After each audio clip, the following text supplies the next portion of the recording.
This is part 3 of my plush making tutorial. If you haven't seen the other 2, they should be in the description eventually when I get around to it. Once I get everything uploaded and recorded and yeah, whatever.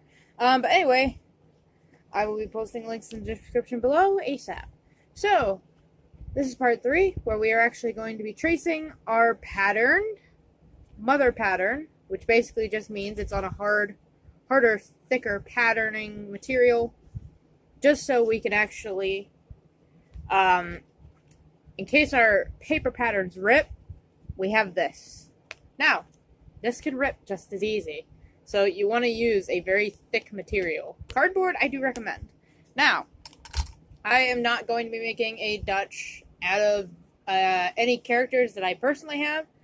I am just doing this for tutorial purpose only, so I am not really going to be worrying too much about designs. So, I am just going to be using a simple fleece. This is almost a stretchy fleece. I don't know why this has stretch to it. Believe it or not, this is actually cream. So, what we're going to be doing is we're going to be taking our fleece. Now, I'm going to be doing jump cuts this time, just so it's not a long video. We're going to be taking all of our pieces, and we're going to be tracing them. Now, this isn't for doing detailing, this isn't for markings, this is just for the basics. So, I shall see you all whenever everything is traced on, and I will not cut it out until I show you guys the trace. See you in a bit. Well, that only took about like 10 minutes to do. Thankfully, I did a jump cut, so you didn't have to witness it. Now, here's our sheet of patterns. Our big pile of them. Now, you might be wondering, that's a lot of patterns. Well, for every pattern you make, you're going to have to... For the main body, you cut out side 1, side 2. Then you're done. For the ears, 2 of one side, 2 of the other side. For legs, 2 of one side, 2 of the other side. Front, same thing. 2, 2. For the head, you just need to do 1 on this side and 1 on the other side. And how to do that, whenever you're doing on fabric, you have it down, and instead of just picking it up and flipping it and all these things, take your pattern, just do that, trace it out. Boom, you got it. Now, back to jump cut to cut out this big ass stack of patterns. And I used all scraps of fleece to do this too, so it looks a bit odd, but I mean it kind of helped me a little bit. So it'll be a very colorful duchy. I have no design in mind. It's just gonna be whatever. Alright, see you guys in a bit. Okay, after like another 10 minutes, we have everything cut out. Now, notice that I marked everything 1 and 2.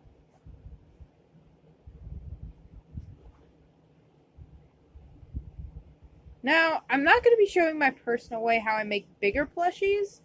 I'm going to kind of cheat a little bit with the smaller one, because I usually do a gap between the layers, but with how small it is, it doesn't really matter. You can, but I'm lazy. It's probably gonna look horrid. Yeah, I'm gonna be lazy.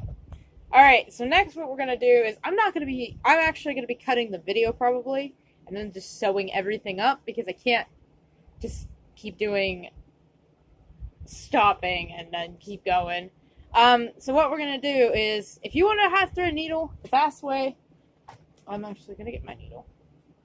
You know what? No, that's already threaded. Shit. I already have everything threaded.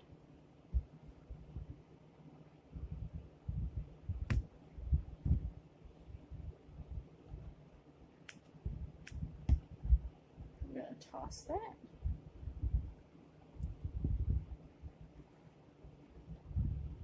Have your needle. I keep forgetting. The camera's not over here. It's over here. Have your needle. I like the thin, larger ones. just because they're much easier to work with. Plus, you can grab more onto it.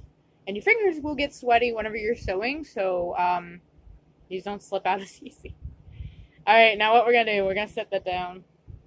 I keep forgetting I have to talk, so I can't just put it in my mouth. Now, if only I could actually find the end of my thread. Oh, there it is. We're going to take a big-ass piece. People, you can do it however long you'd like. I recommend doing it, like, maybe about that long for beginners. Or even shorter. And we're going to snip that off with our scissors. Now, I'm trying not to go fast. Take your thread, and if it has a choppy edge, all you have to do, it doesn't, but I'm just showing, snip it off. You don't have to lick it. You don't have to do all these crazy things. Take your thread. I'm so used to doing it so fast, so try and do it slow. And then pull it.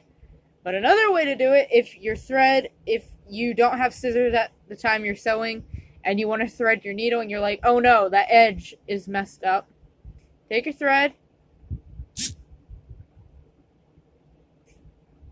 Make a loop.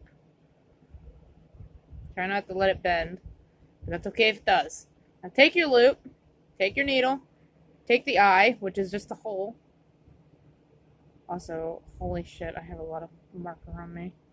Now we're going to push that small little loop through the eye. We're going to grab the loop, and we're just going to pull it through. Take our ends. Now, how do you tie a knot in your thread?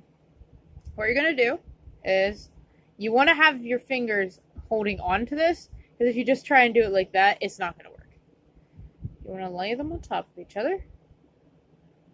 And you want to always make sure you're holding on to the main pieces of thread with your hand, with your other fingers.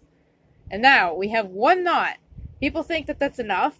Honestly, it'll snap, so it'll break open easily. Now take your threads while still holding on to that loop. Do not let go. Make a second knot. Hold the main thread and then just pull. Now you can do another knot if you'd like. I personally recommend beginners do like 2 to 3 knots in their threads. I recommend anyone do 2 knots in their thread, but at least 2 or 3 knots should keep your thread secure. Now you can actually see that moved a little bit, so I would want to knot the thread, but I'm so used to it by now. Now I'm going to do a short little thing on sewing, but then I'm going to go and actually sew these pieces up. Now, I am actually going to be probably not pinning these. I'm going to be pinning the big ones. So what we're going to do, we have our fabrics. We're going to take our needle, leave this piece open, leave the flat piece open, push our needle in, pull it. Now you see our thread is looped.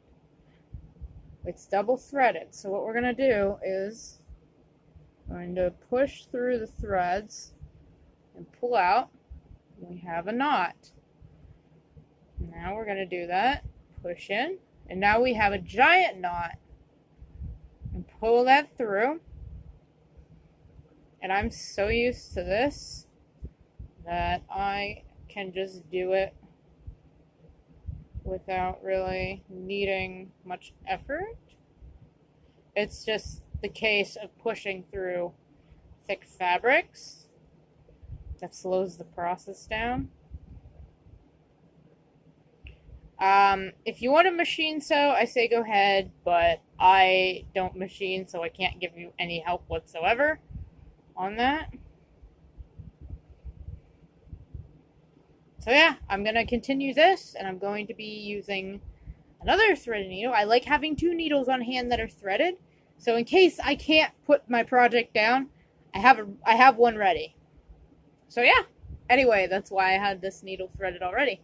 So yes, I am going to be sewing all of this, and I'm going to at least be sewing the head pieces up first, and then I will do the body last. So we'll put that aside. Alright, see you guys next video.